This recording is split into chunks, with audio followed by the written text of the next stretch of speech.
Hello and welcome back to the channel.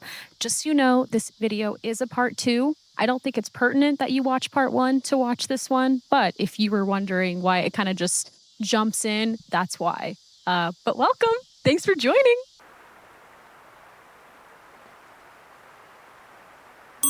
Hello, it is Forest Bitch here to talk to you about all things lore, pixies, fairies, what's the difference, and what is happening in this film. I am sweating my tits off. It is so hot. Also, my shoes are soaked because I decided to walk across this little pathway, and I was like, it's not that deep. Oh, it was deep. Where did you go? Parts of it was like up to my calf, so my feet are soggy. My forehead is sweaty, but I'm in nature. I had a butterfly land on me earlier. Like I'm feeling the pixie life, and that's really exciting for me. She was also a wearing fairy. an extravagant gown. It's beautiful, but it is not moisture wicking. So if we start to see pit stains, keep it to yourself. I don't want to hear about it. Thank you so much. Okay, what the heck is a pixie anyways? There's a few differing definitions, kind of depending on where you look. A lot of different historical context. There's a lot of lore that goes back hundreds of years. The main overarching definition is a small, cheerful, mischievous spirit, usually residing in the forest. That's kind of the consensus, is that they reside in the woods. Sorry, someone walked by and I got a little socially awkward. Oh no. Okay. It is also a very stylish haircut that was popular. Short hair with the long bangs. I really wanted one, but I do not have the hair texture for it. It's something I had to accept, which is really hard for me, okay? I wanted a pixie cut so bad. Maybe one day. As far as folklore goes, pixies are from British folklore. Specifically, they are said to reside in the moorlands. They are known to be quite mischievous. They inhabit ancient underground cities such as dolmens, ring forts, menhins, and burrows, according to Wikipedia. Sounds fun. I'm in. I like a little forest dwelling. They're known to be quite mischievous, but never really dangerous by any means. They're pretty docile. They don't really hurt people, but they will play pranks and be a little devious, I guess you could say, which definitely fits with the film. They are pretty mischievous, that's for sure. But where they differ from the film is in all pixie lore that I could find, they are known to be quite small, described as being very, very small, very childlike in appearance, which is very different from the film. They are full size in the film, except there are those mini pixies that only make an appearance once in the film, but then are in the game and also came with the dolls. So that is a little confusing. They didn't really explain that a whole lot in the film, but part of me wonders if that's a form they can take, but it's not really explained, so we don't entirely know. Something that is very similar to the film is that they are known to love dancing, specifically dancing all night long, being in the forest, crazy raves and whatnot.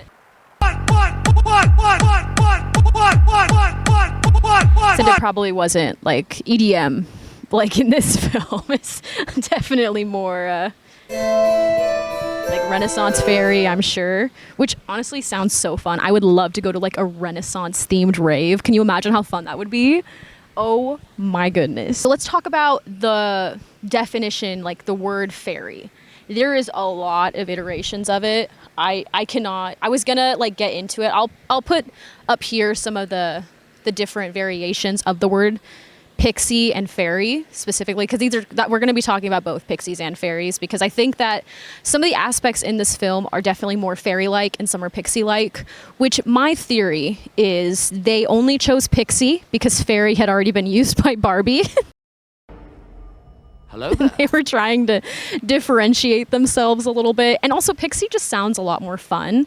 I understand why they did it. So we're going to be talking about both though, because they aren't fully staying true to pixie lore, which is okay. But we're going to explore both aspects of it.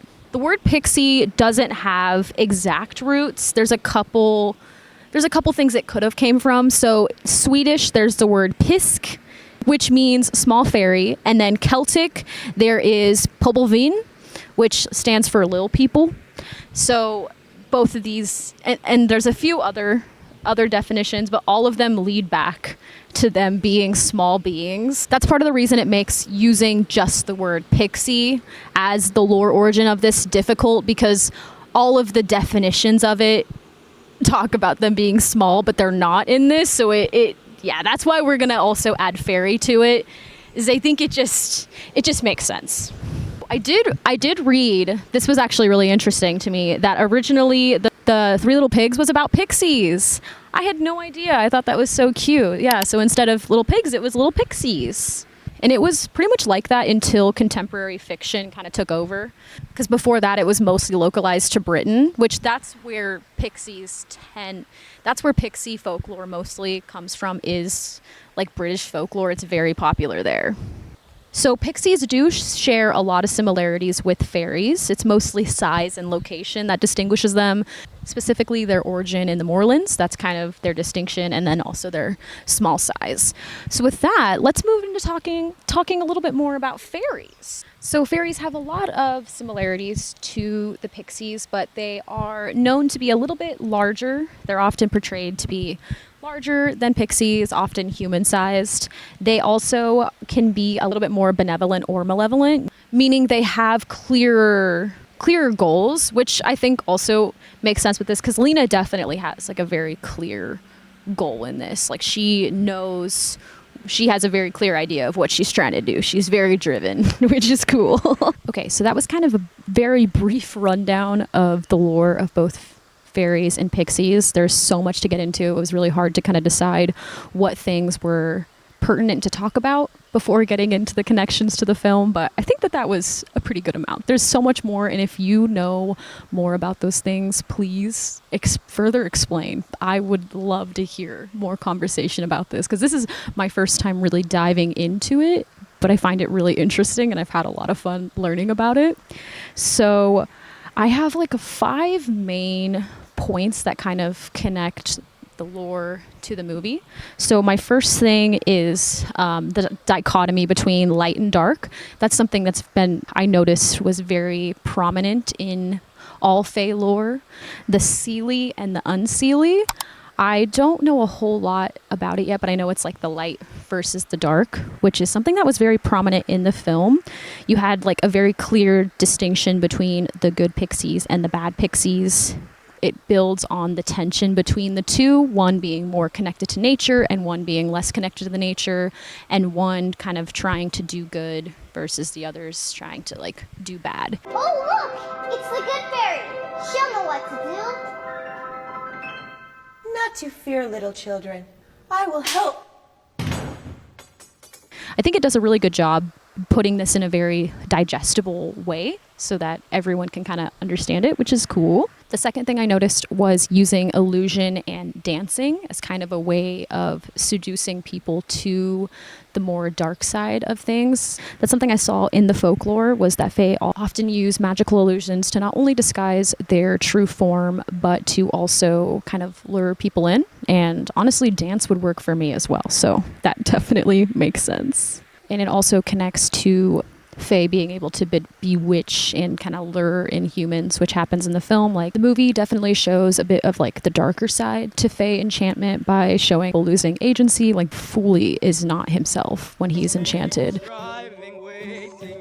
It kind of shows like, ooh, it's not all fun and whimsical. It might be a little bit dangerous as well. The third thing that I think connects back to folklore is the hidden world. So there's like a whole hidden pixie realm in this movie, which their version is a little bit confusing because it's kind of just like in plain sight, which I think is fun. And I like that they have what's called pixie sight, which is the only thing that will allow humans to see what's going on.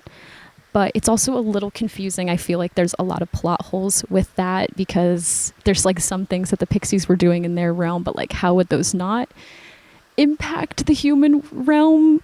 It was a little confusing, but it's still fun, and it's also a kids movie, so they're not trying to get into the lore that deeply, which is very fair. Oh no, I overheated. Sorry, my iPad overheated. I don't remember where I left off at. I think I finished my thought. We'll find out. I'll fix it later if I didn't.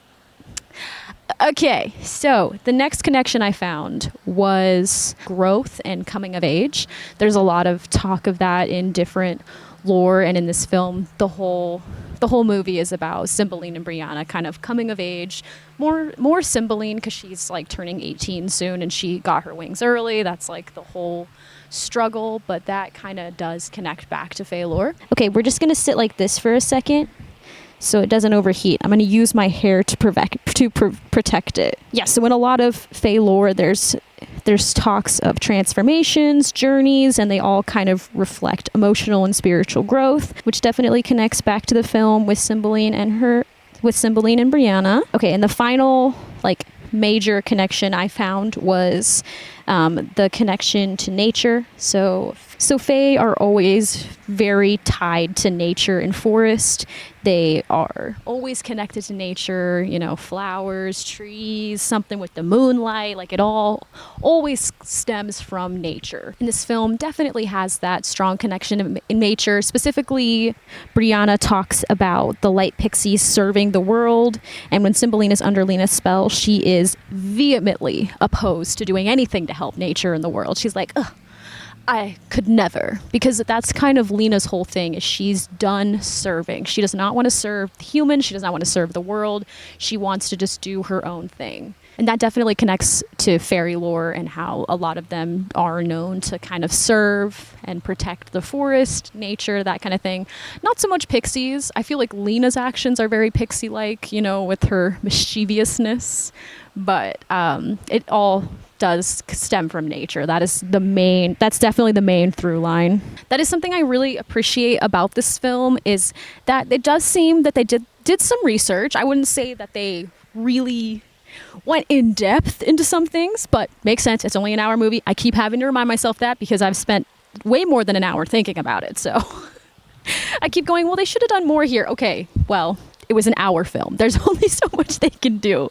But they definitely did research as far as like folklore goes, and they really did just make a modern fairy tale, which is very fun. I like it a lot. It's just a little bit more sparkly, you know, there's more high heels probably, and glitter, which glitter is kind of controversial because it's not very good for the planet. So that's a bit of a controversial take. But it is like, there's also pixie dust, so maybe we can just assume that all of the glitter is pixie dust, so it doesn't really count. Is that how it works? I don't know. I just had a lot of fun learning about the fairy and pixie lore. I don't know a lot. I still have so much to learn, but it was fun.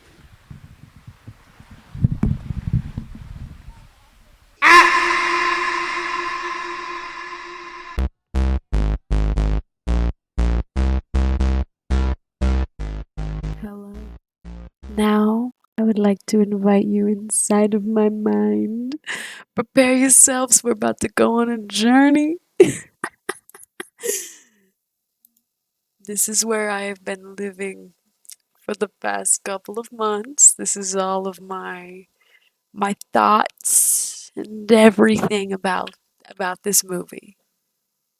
I told you, I've thought too deeply about a children's movie that came out 20 years ago. I understand this, but I fear that I'm in too deep now, and there's no escape for me. This is just where my mind is now, and that's okay. I fully accepted it. So let's move into our next thing, which is the fashion. Yeah! This is like my favorite part. This was truthfully the thing I was most excited to talk about, so this is really thrilling for me. Okay, so we've kind of talked about our characters already, so we're going to go through everybody, kind of talk about some of their fits. The overall vibe, though, is very Y2K. Like, this is the blueprint for Y2K. So if you're needing style inspo for right now, this movie has got you covered. Like, it is truly doing all of the things very well. This is the original fairy core as well, but like in a more fun way. Less like cottagecore fairy, more like high fashion, runway, low-key Claire's fairy core, if that makes any sense. That was a lot of words. Hi, Tai Tai. Okay. Hello. What are you doing? What are we doing? Okay. We've got fairy elements, we've got clubwear elements, we have leisure elements. Does a lot. There's a lot of layering happening too. We've got some cool iridescent textures, which I like and very much fits the McBling aesthetic, which was also popular at the time. This movie actually has a lot of cool like runway references from the time. I don't know if this is exactly where the costume designers were getting their inspiration from, but these are just some things that I noticed from the runway at the time that I think kind of connect with what we see in the movie. So let's talk first about some of the fits that the girls wear. Some of these are definitely recycled from other Bratz movies. That's kind of a thing that happens, which is fair. 3D modeling is expensive, and when your budget's only $50,000, that's just gonna happen. But I overall really like the fits that they wear. They're very schoolgirl inspired in a very fun and sporty way. And again, they're using layering to their advantage. You've got the high socks, you've got some belts, you've got some undershirts. They just do a really good job making a very basic silhouette just more fun and playful. Also, the hair, it's so cute. I particularly love these braids that Chloe wears. I think they're just so fun. So these are the first fits, just very schoolgirl, very sporty, which makes sense because you know they're breaking and entering, so they need nice sporty fits for that. Moving on, we've got our next fits for the girls, which this is probably my favorite. I love this Yasmin look so much. It's really giving me Britney Spears, which I'm obsessed with, and this hair is just so cool. Chloe also looks great. Another kind of schoolgirl-esque look, but with like more of an edge. You get the green utility vest, which kind of edges it up a little bit. Sasha's kind of wearing a basic fit, but very cute. The hair is definitely the star of the show with this fit. I like it a lot. Jade's fit. It's interesting. I like the watermelons. They were a statement. They definitely were a statement. I don't know what they're saying, but they're definitely saying something, and she's wearing watermelons. I don't think there was any fun reference for them. I think they just were like, what fruit should we put on this jacket? And it ended up being watermelons.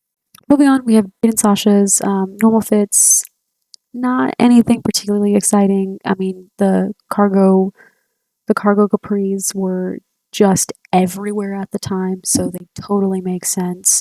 I definitely owned a pair of these that Jade is wearing, and I loved them. And I felt so cool, so high fashion, but they were way too long and they did not look this cool.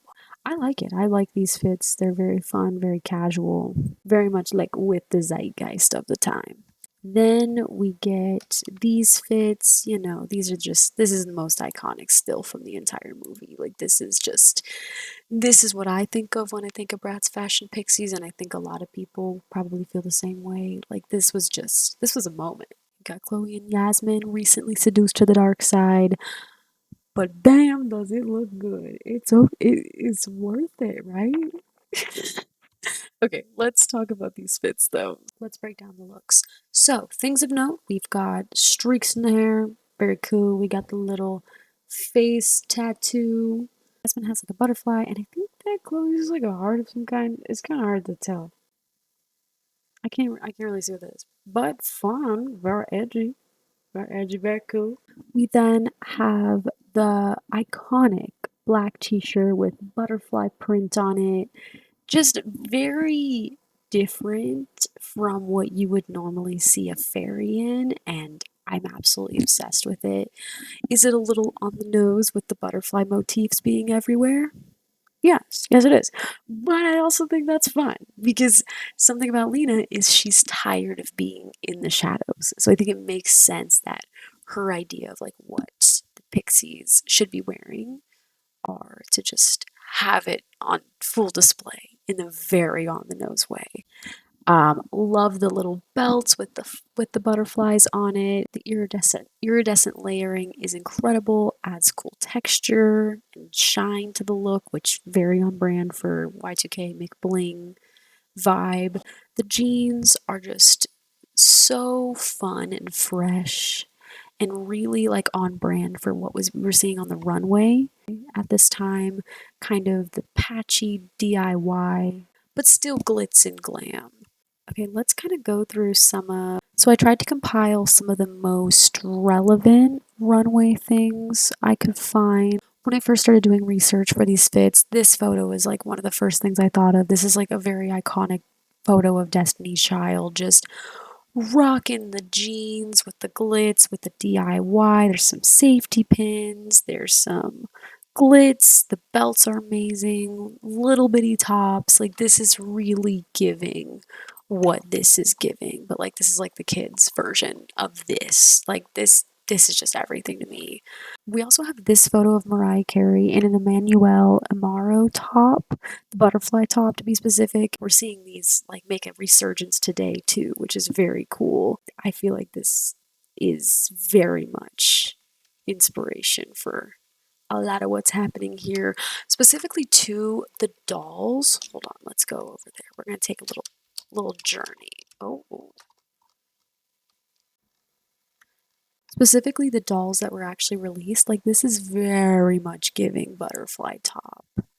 Like, you cannot tell me this wasn't the inspiration. Come on now. Amazing. We also have these Just Cavalli jeans from Spring Summer 2006. I kind of hate them, but you can definitely see the inspiration, the DIY, the patchwork. Makes sense. We have some more kind of embroidered jeans. We also have this Christina Aguilera accepting her first ever Grammy, 2000s. This chainmail butterfly dress. Seeing the butterflies. This was another from the 2006 runways. This incredible photo of Mary J. Blige at the Hip Hop Music Awards, just very much given the same energy. Of course, we can't forget about Paris Hilton. She is wearing Richie Rich in this photo. This is from 2007, spring summer.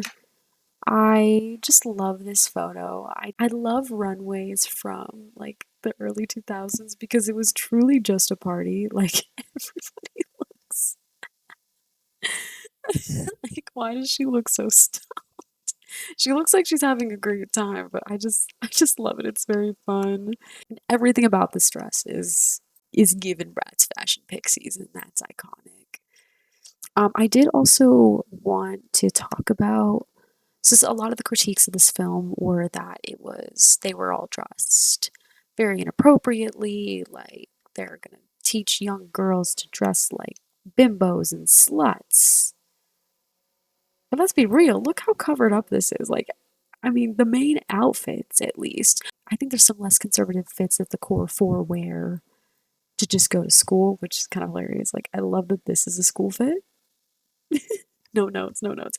But to be honest, like, it's nothing that they weren't seeing, because I found some of these photos, like, from the runway. Okay, I don't know why. I just felt like I needed to include this picture of Miss Piggy. Okay, it's just fun. Look at her. Look at this fit. Miss Piggy is giving. But like, one example I did get is this photo of Paris Hilton just ass cheeks out. Incredible. I love it. I also saw like a lot of nipples when I was doing the research for this. A lot of runways just had nipples. It like, it was just what was popular at the time. Oh wait, I almost forgot to talk about D's fit. What I love so much about D's fit is the ruffles, because this is another thing that I saw on the runway during this time, was the ruffles, the tentacly seaweedy ruffles. These were normally like on a dress or something, but I really like them as arm pieces. I think that's extremely fun. The white, the platinum hair, I mean, D is just serving. Undeniable. The club fits for the other Pixies, I mean, yeah, the corseting, very popular, the heavy eye makeup, the little skirts, the knee highs, just very much giving club wear. They did a great job with it. Now for the boys, I actually don't even have like any photos. Oh wait, look, there's Malvino. He's in it. His fits, yeah, classic dad Hawaiian shirt. Boring, been done before. His pixie fit though is the most confusing. He's really got his pecs out, which, okay, fun. We love man boobies. but it doesn't match the vibe of any of the other Pixie outfits because, like, this is the energy of all the Pixie outfits. And then Malvino's in, like, his traditional Pixie fit, I guess. I like to believe that it's because he's, like, old and outdated, so he's not, like, hip with the modern Pixie fits. But I have no idea. It just really stands out like a sore thumb compared to everything else, especially like when him and Dee are standing next to each other. It just looks kind of ridiculous because she definitely has like the same mold and fit as like teenagers do, and it just, I don't know, it looks weird, man. Dylan, I don't think, oh, here, I have a photo of Dylan, don't worry about it. Yeah, he wears this fit that he wears in all the other movies too, I think. I don't think I've ever seen Dylan not in this fit. It's the layered sweatshirt with the flannel underneath, baggy jeans, really giving us nothing. I think the best way I can explain it is just the Y2K cool guy. Reminds me a lot of like Cher talking in Clueless about how the dudes dress and how they're giving her nothing. And I don't get how guys dress today. I mean, come on. Like, we're expected to swoon? I don't think so. I feel like that's very valid. Wait, okay, no, I just remembered something. So there's a scene when they're at school, it's at the very beginning, and they're all the like other students are walking out of class, and I just remember seeing some like icons. Hold on. Okay, don't worry, friends. I figured it out. Okay. Boom. Okay. Let's make this big. Let's make this big. Can we talk about how iconic this random fit is from the movie? Like, this is like literally like 2 seconds. Will it play?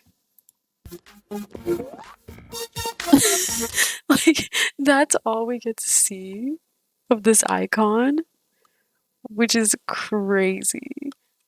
Because I love this fit so much. The hair is so cool. The black mock neck tank top, that had a chokehold on me for the longest time.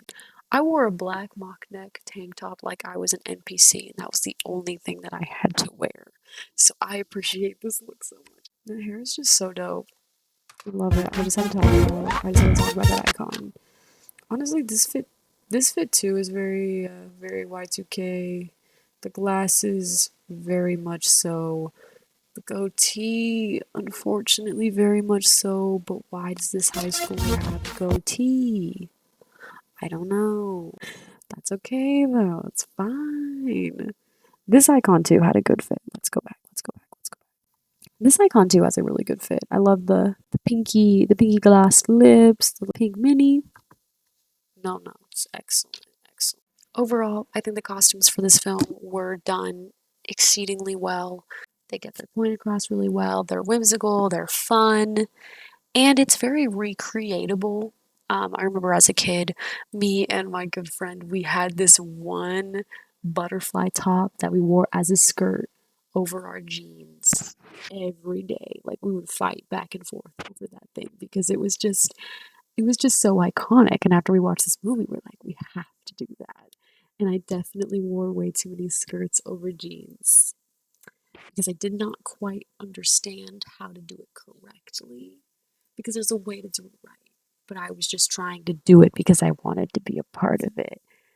So it was definitely trend setting. And I just like how they capture the whimsy of the pixie realm through the clothing, because the film itself is mostly pretty like gloomy, especially at the beginning, until we enter the pixie world and things start to be colorful. So I like that throughout all of the pixie characters have that color just through their outfits and through their hair. I think that's a really cool juxtaposition that they do there. And I like that the silhouettes are very on trend with the time. I think that's something that Bratz did exceedingly well, was be up on the trends. And that's something that Barbie wasn't always as good with. Like, Barbie was trendy, but Bratz was like high fashion. What are the pop girls wearing? What are we wearing on red carpets? What's on the runways this season? And I think that this movie just perfectly showcases that with what was popular like spring, summer 2006. This film came out in February 2007, so it makes sense that that's kind of where their inspirations came from. I'm a huge fan of the costumes. I think that's like one of my biggest standout parts. Not so much the core fours, like everyday looks. I think they're fun, but we definitely have seen them before in other Bratz media. But if we're talking specifically about the fits that were made for this film, I think they're great. They stand out. They would have been really easy to put on the dolls, but we'll get into why that didn't happen later. It's still easy to recreate. I had a lot of fun recreating it. Moving on. Oh. Oh, no. I do not feel like myself at all with these lips. I did like the Bratz like overliner situation, but as someone with the whitest lips known to man, it's weird that when I smile, I still have a top lip. That doesn't feel right. That's not supposed to be how it goes. I don't know if I'm the biggest fan, but it was fun. It's a fun change. I love change. Okay. Speaking of change, let's talk about the dolls.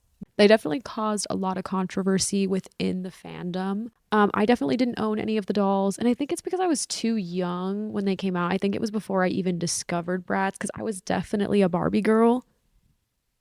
I know, I'm so sorry. Well, honestly, I kind of look like a Barbie girl.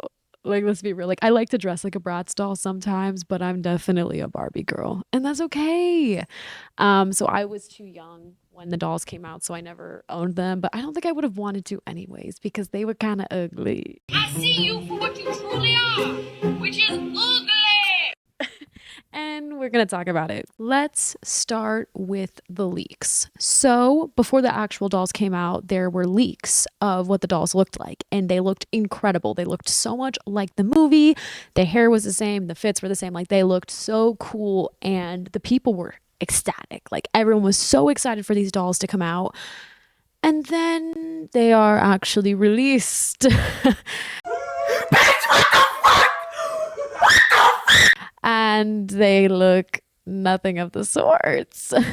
First of all, they have a brand new head mold and body mold. So all of it, they don't look like Bratz dolls at all, essentially. So they have like weird, kind of a slender face, very fish-like. Like the eyes are on the side. I hate it. I hate the head molds. I'm so glad that this is the only iteration of this mold. Like they axed it after this. They realized that people hated it and they got rid of it. And thank goodness, because it's not very cute. I hate it. They were also a little bit taller, and yeah, they just didn't look like Bratz dolls. Like when you look at them, they look like knockoff dolls. To be really honest, they also changed the outfits, which was really sad because the outfits are like what make this so iconic. It was really cool, especially at the time, because I remember when I first discovered Bratz Fashion Pixiez, it was like, whoa, I was so excited to have a more alternative option, especially in like the fairy Barbie kind of realm. Like I love Barbies and I always have, but I always wished that they had more of an edge to them. And that's what drew me to Bratz so much. And I specifically loved the outfits in this movie because of that. And for them to kind of take all of that away for the dolls was really disappointing. But it's said, there's no confirmation on this, but I've seen it on like the forums, Reddit, the Bratz wiki, all of the most trustworthy sources as far as fandom culture go, okay, that it was because Walmart specifically did not like the black t-shirts and the edginess to them. So they kind of had to soften the edges a little bit for the release in store. And the outfits aren't bad. I don't think that they're terrible for the release in stores. I actually think that the tank tops are really cute, but it just isn't the same vibe as the originals. I wrote down, they look like the Walmart versions of themselves, and that is a very accurate description. Specifically, like Lena and Dee, I didn't even know that those were supposed to be Lena and Dee. Like, they just don't look like themselves at all, even a little bit. Like, what did they do to my girl Lena? Excuse me. I'm a big Lena fan, and that's upsetting to me. What the fuck are you doing?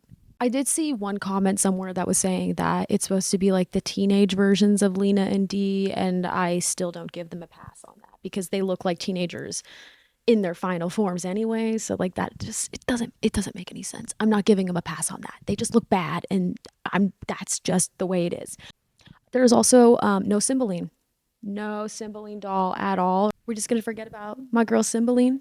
I think she was like one of the funnest parts of the film. Cymbeline is the only character that really goes on a journey, you know, like she has this like journey of self-discovery. She's the one that is being tempted by the dark side. She's the one that comes back. Like it's a whole thing. And they're just like, no, she's not in this. Forget about it. Like she's in the movie way more than D is, and D is gonna get a doll. PD movie. I get she does have one of the most iconic outfits in the film, but still, Cymbeline deserves a doll, and that was just very upsetting for me. There was a little description that came with the dolls, and that was, straight from their latest DVD release, the Bratz have made friends in the Pixie world. They're taking fashion cues from the new Pixie friends with removable glow-in-the-dark wings, glow-in-the-dark fashions, and girls can even join in on the fun with a magic wand that sprinkles real glitter. That actually sounds kind of fun. I do love that. The dolls themselves did also come with a little Pixie friend. A pixie that actually resembles what the description of a pixie is, which is just very confusing. They also weren't in the movie at all, except there is like a little instance of, I guess, a pixie friend. Melvino is talking to them in the greenhouse, but that is never explained and or elaborated on at all. So I don't know if that was supposed to be these pixie friends. They don't look the same. I have no idea. I don't know where it came from, and I looked through the forums and stuff. No one else really seems to know either, so it's just kind of a fun little mystery. But they did have the glow-in-the-dark wings, and they were removable, which is cool. The little wand, the new elongated pixie body. No thanks. Oh yeah, the mini pixie friends did appear in the Flash game, which we will get to the Flash game more in the controversy section because it had some issues. The game itself looks like, you know, your classic Flash game. Honestly, like a little scary. I don't know why. I feel like all Flash games are like a little ominous, and I feel like I'm about to get trapped in a world that I just don't want to be in. Like, I don't know. They're just very, it's kind of, it's like just very uncanny valley. Like it feels very backroomsy, and it's hard for me to look back at Flash games. I did for this video a little bit, but I did not watch the whole game. I can't lie because I felt icky, I felt scared, but we will get more into it. Basically, the girls are looking for a magic necklace. Like it's not really that deep at all, but the little mini pixies were in that. This film did lead to a lot of licensing. Like there was a lot of products that came out in addition to the dolls. There was like cosmetics, home goods, toys, stationery. There was like a lot of stuff that came out of it because it's like a very marketable thing, you know. Pixies, we love Pixies, especially like when competing with Barbie, who has like a lot of fairy stuff. It just makes sense. So to make a long story short, nobody really liked the dolls. They kind of went down in infamy. Like people remember them, but not for the good reasons, and that's really sad because I feel like the movie is pretty well loved as far as like Bratz fans go. Like I think a lot of people would agree that this is like one of the better movies. Are the standards in the toilet as far as what makes a good Bratz movie? Yes they are, but I will still take it. It's fine. Looking to the future though, there is a potential for new Bratz Fashion Pixies dolls, which is so cool because throughout the years, people have been begging and yearning for this. There's been so many people making their own dolls, which I love seeing. I've seen some really good ones. I'll insert some of my favorite recreations. Like people are just so talented. There's nothing I love more than watching a doll transformation video. Like it is just so impressive. It's such small detail. And as someone that sews, for people to make like full on pants like this big is just insane, and I love to watch it. It's very cool. So the fans know what they want. The fans have been doing it for years. Recently, we have gotten an announcement about the reimagined lines, including a Bratz Fashion Pixies reimagined line, which is really cool. They released some art for it, which is honestly, it's really cute. It's definitely not the original. We're never going to get that. That's just going to have to be the way it is, and it's okay. But I do really like what they're doing. I think it's more fun and truer to the original. It's still not as dark and edgy as the original, but I will take what I can get. And there was one doll that was leaked. I have the shittiest, most blurry image available of that.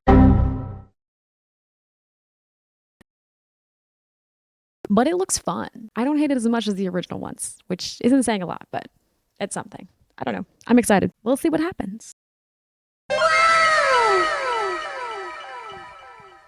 And now it's time for everybody's favorite part. Let's talk about the controversies. Hey, hey, hey. And I will preface this part with a little disclaimer. So I am not going to talk too in-depthly about the broader criticisms made against like Bratz as a brand. I would like to do a video on that maybe later, talking about like all of people's issues with Bratz and kind of go into that more. But in this video, I'm not going to dive into that too much. We're going to try to stay very Bratz Fashion Pixiez specific. One of the first things that I think of specifically with this film is the fact that there is a brand new voice cast. And most importantly, they recasted Sasha from Tia Mowry, who did it in, I think, most Bratz media, if I remember correctly. Like, I feel like she was always the girly, like she was always Sasha. They recasted her to a white woman. Nope. Specifically, the voice of Applejack, which that's cool, but maybe not this role. I mean, it's not her fault. Well, I mean, she didn't cast herself. Like, this was definitely a problem with the people in charge of casting. It's a very questionable choice. A lot of people had issues with that. Understandably so. Like, they really had one job and they failed. How hard was it to find anyone else? I don't know. It's just not the same listening to a white woman say drama mama. It doesn't hit. It doesn't hit like it should, okay? Just very infuriating. And unfortunately, that is not the end of the terrible things that happened to Sasha during this era. It was just really attack Sasha time, I guess, which I hate because Sasha's my girl and I don't want to see this happen to her, okay? The reason I believe the reasoning for the new voice cast is because they switched companies. Lionsgate took over from 20th Century Fox. So I'm sure there was a lot of restructuring happening, maybe some money cutting, and they needed a cheaper option because at the time, the actress that did take over for specifically Sasha's character, she was not as well known. So I'm sure she was a lot cheaper. That probably had something to do with why they switched the voice cast, but it's still annoying. When you've had the same voice actors for so long, in a franchise, it doesn't make any sense to switch them out. It really is just dumb. But don't worry, it gets worse. So I mentioned the Flash game a little bit earlier, and I don't really want to talk about it because I hate Flash games. I already said that. They're scary. This one, no exception. It's scary. This one might be one of the scariest ones I've seen. It was truly a jump scare when I loaded it up because who the fuck are they? Who the fuck are they? Those are not my girls. I don't know who they are. Because first of all, everyone's white. What is that? I'm sorry. And I was like, okay, maybe these are like meant to be different characters. This can't be the core four, right? Right? No, you load in a little bit further. Sasha. I'm sorry, who? Who is that? That's not Sasha. Yasmin? That's not... Shook. Clearly people were very upset about this because what the fuck? They also just look like ass. And aside from the clear whitewashing, the characters just look really shitty. Like, the game just looks bad. It's not fun. It's kind of a boring story. Like, overall, it just sucked. And the whitewashing was just the icing on the cake. Good job. You spelled that one correctly. Okay, now let's talk about the movie itself and kind of the plot, how that was quite controversial at the time. It definitely had darker themes than previous Bratz media, and people did not love that. With the themes of dark magic, seductive pixies, there was a whole rave scene. There's a lot of things that a lot of parents didn't necessarily jive with. It also was a supernatural film, which anything supernatural, fantasy, it's always tied back to the devil somehow. She's not a Christian! Of course, this movie was no exception to that.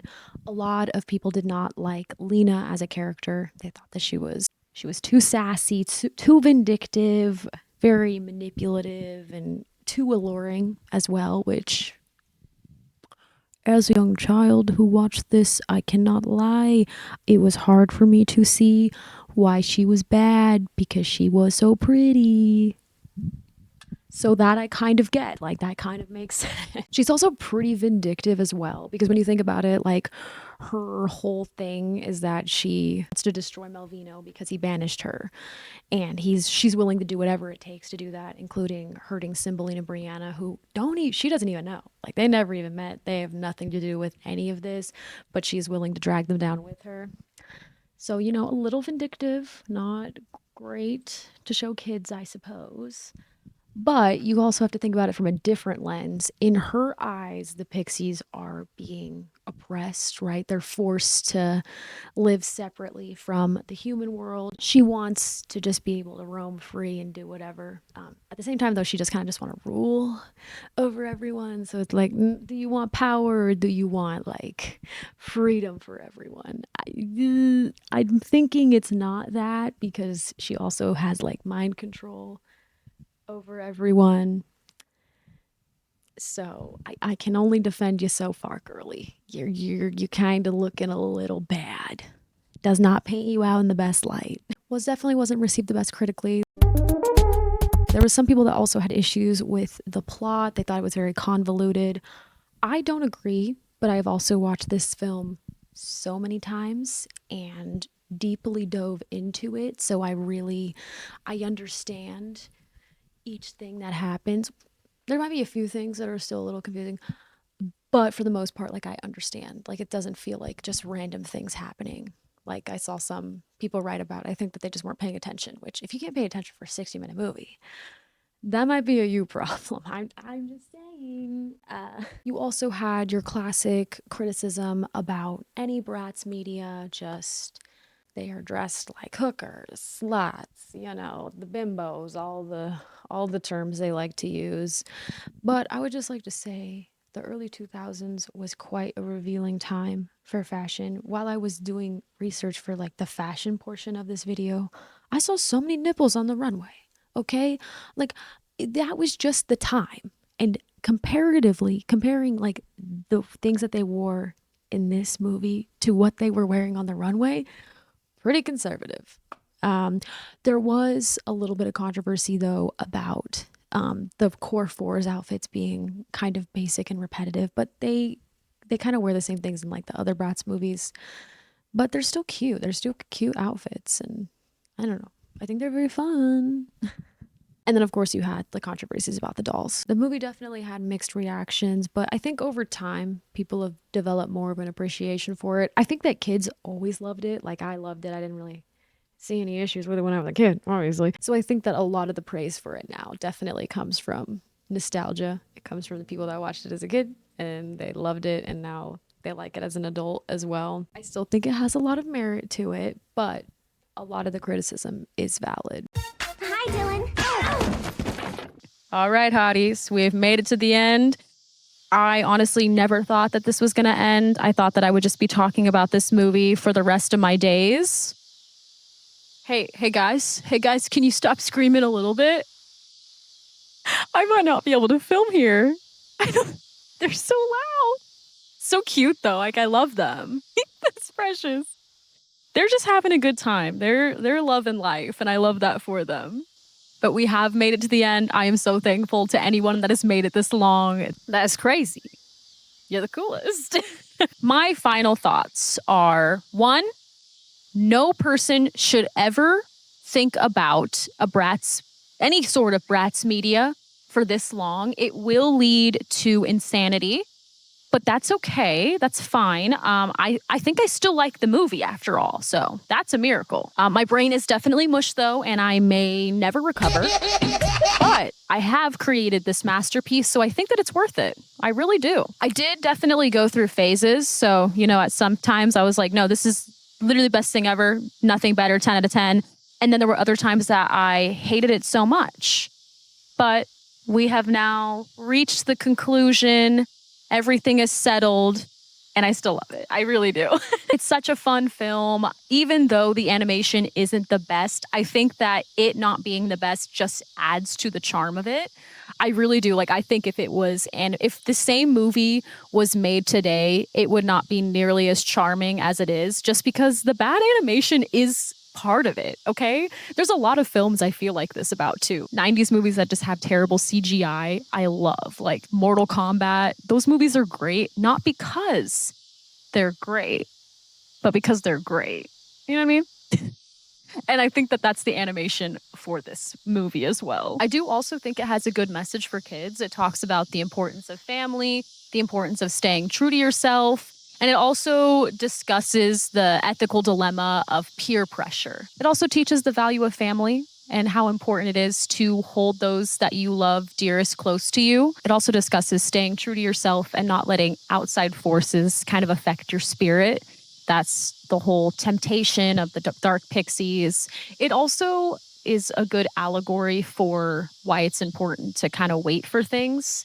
You know, there's certain ages for driving, there's certain ages for drinking. Like the value of having a childhood and valuing your own childhood. Everyone's going to grow up. That's just unfortunately a part of life. But trying to savor it while you have it, it's really important. And also that sometimes doing things early can have unintended consequences. For example, driving before you're old enough, drinking before you're old enough. These are all things that you aren't doing maliciously to hurt other people, but you doing them can lead to people getting hurt. And that movie kind of shows this. Like Lena isn't trying to hurt anybody by getting her wings early.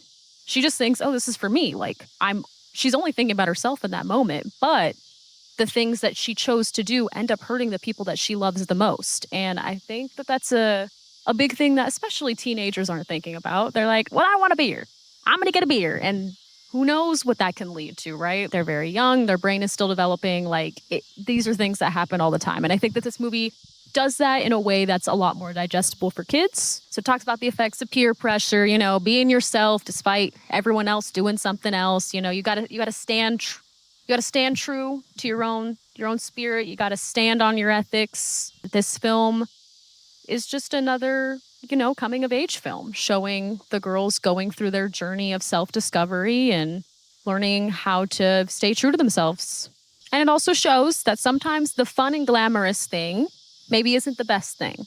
That it's okay to be a little boring and wear a dumbass Hawaiian shirt if you're helping the planet, okay? That's fine, I guess. It's also a very good intro to karma for kids, you know. You do good, good happens. You do bad, bad happens. You know, do good to the planet. Help the planet, that kind of thing. I like that. Telling kids to put good into nature is always a good thing, I think. It also is just truly such a blueprint for Y2K fashion. Like, I was watching this back and I just see all of the trends that were popular at the time, but also the trends that are coming back in.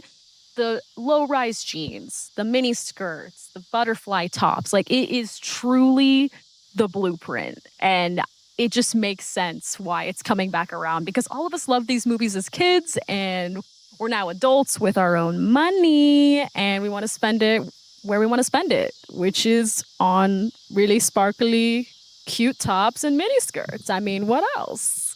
In the end, I think that I have settled upon a rating. This was really hard because obviously I have rose-colored glasses. I have the nostalgia that makes me love it even more. So automatically I want to say 10. But after thinking about the problems, the controversies, going through everything, I think my final rating is a 7.5. That still feels kind of low, but I have to jump over the hurdle of nostalgia. I have to be realistic. And that's why I give it a 10. I think 7.5, maybe 8. Let's go 8. 8 feels a little bit better. Yeah. 8? I can't rate it. You know what? Fine. I can't rate this movie. I'm not a film critic. I never said that I was a film critic. I'm a film enjoyer though. I love movies and I like talking about them. Rating them is hard though. This is why I have like no real ratings on my letterbox, okay? It's hard for me to quantify my feelings. I can talk about them for 2 hours, but I can't put a number on it, okay? I love this movie so much, and I had such a blast making this video. It's so stupid, but this is like so dumb. Like, I spent so much time on this, but I really had the best time ever. It was nice to kind of take a break from work stuff and just kind of have fun and create something. because my job is being creative. So sometimes I just need to step back and be creative in a different way. So this was incredible for me. And just thank you to anybody that watched this. I really appreciate it. I had a lot of fun and I can't wait to make more. Okay, bye. I'm so sweaty. I have a sweat stash.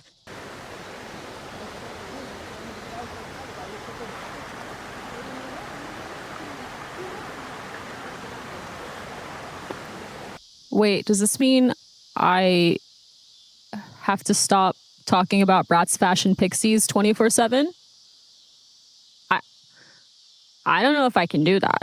I've only thought about this movie in my free time for like 3 months straight, so I don't know how to move on. I don't think I can. How do you just move on from this? How do you move on?